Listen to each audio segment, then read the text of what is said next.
এই যে এই 2021-এ যে এই অঙ্কটা এসছিল, এই অঙ্কটা কিন্তু প্রায় 80 থেকে 90% ছেলে কিন্তু প্রথমবারে কিন্তু ভুল করবে। তাহলে এটাকে তোমরা কিভাবে সলভ করবে ভেবে দেখো। দেখো আমার কাছে বলে দিয়েছে যে প্রথম 100 খানা আমার বলেছে ধনাত্মক পূর্ণ সংখ্যা। এবার কি বলেছে যে সেখানটার মধ্যে কতগুলি সংখ্যা আমার 3 অথবা 4 দ্বারা বিভাজ্য যায়। তাহলে 3 দ্বারা বিভাজ্য যেতে গেলে কি করতে হবে? আমি জাস্ট 3 দিয়ে ভাগ করে দিয়ে সেটা জাস্ট আমি ভাগফলটা নেবো। তাহলে 33 হয়। তাহলে 33 খানা নাম্বার আমার 3 দিয়ে বিভাজ্য যায়। তাহলে আবার সমানভাবে ধরো 100টাকে যদি আমি 4 দিয়ে ভাগ করি, তাহলে 25 খানা নাম্বার আমার 4 দিয়ে ভাগ যায়।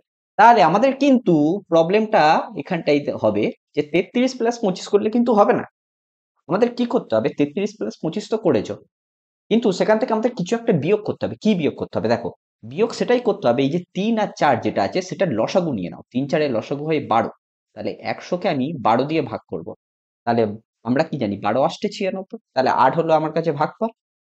তাহলে এই 8 কে কিন্তু আমাকে বিয়োগ করে দিতে হবে। কেন বিয়োগ করে দিতে হবে? দেখবি যে 12 র যে গুণিতকগুলো আছে সেগুলো কিন্তু এই 3 দিয়েও যাচ্ছে আর 4 দিয়েও যাচ্ছে। তাহলে ওগুলো দুবার দুবার করে কাউন্ট হয়ে যাচ্ছে। তাহলে দুবার তো কাউন্ট করলে হবে না একই নাম্বারকে। তাহলে একটা করে বিয়োগ করতে হবে। সেই জন্যই 8 দিয়ে বিয়োগ করা হয়ে গেল। তাহলে তোমার কাছে কত হয়ে যাচ্ছে দেখো? 5 3 এ 8, 3 4 5। তাহলে হয়ে গেল 58 মাইনাস 8 দ্যাটস মিনস 50। তাহলে অপশন হয়ে গেল আমার কাছে কিন্তু উত্তর এ।